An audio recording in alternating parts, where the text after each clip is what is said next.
Urea app ప్రారంభం తొలి విడతగా 5 జిల్లాల్లో మిగతా జిల్లాలో వారం రోజుకి అందుబాటులోకి అంట. మరి యూరియాను బుక్ చేసుకోవాలంటే యాప్ అయితే తయారు చేసిరంట. ఇన్ని రోజులు షాపులలో దొరుకుతుంది.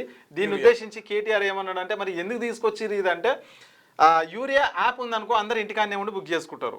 అదే ఇప్పుడు షాప్లలోకి వచ్చిరనుకో లైన్ కనబడుతుంది, ప్రభుత్వ వైఫల్యం కనిపిస్తుంది. రోడ్ల మీద ఎవరు ఎక్కకుండా రైతులు రోడ్ల మీదకి రాకుండా లైన్లు కట్టకుండా ఈ విధంగా యాప్ తయారు చేసి యాప్లో ఉంటే ఎవరు బయటికి రారు. అది వస్తుంది లేకపోతే లేదు ఎప్పుడో వస్తుంది. దానికి ఇక యాప్ అంటే తెలిసిందే కదా, బుక్ చేసుకున్న తర్వాత ఇక దాని రూల్స్ ప్రకారం ఎప్పుడు రావాలో అప్పుడు వస్తుంది. జనాలు బయటకు అవ్వాలి రారుగా. సో రైతులందరూ సంతోషంగా ఉంటారు అని చెప్పేసి కేటీఆర్ ఆ మధ్య మాట్లాడాడు.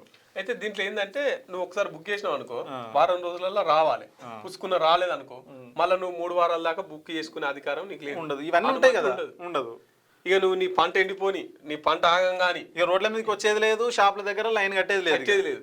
దాంట్లో ఒకవేళ చూపిస్తే ఏడా జనగాంలో ఉందా, తర్వాత హైదరాబాద్లో ఉందా, లేకపోతే కరీంనగర్లో ఉందా, అంతే ఏడుంది అనేది కూడా చూపిస్తుంది. అటు ఆడికి పోయి తెచ్చుకోవాలన్నట్టు. అంటే ఇప్పుడు మరి రైతులకు ఫోను తీసుకొని మరి అలా యాప్ లాగిన్ అయ్యి ఇవన్నీ వస్తాయా? మరి కొంతమంది ఇన్స్టాల్ చేసుకొని ఈ యాప్ ను బుక్ చేసుకొని ఎరువు కావాలి, అలా అడ్రస్ పెట్టాలి, ఆధార్ కార్డు పెట్టాలి.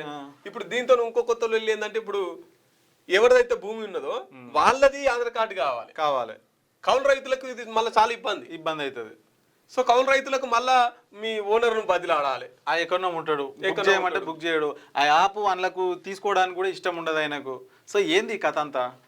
ఇక చదువుకున్నోనికి చెప్పే పని రైతులకు చెప్తున్నారు. రైతులు అంటే అందరు చదువుకోకపోవచ్చు కదా, వాళ్ళకి పెద్దగా ఈ టెక్నాలజీ యాప్ను యూజ్ చేయడం ఇలాంటివి వాళ్ళకు. వాళ్ళు ఎట్లా బుక్ చేసుకుంటారు? ఏంది కథ?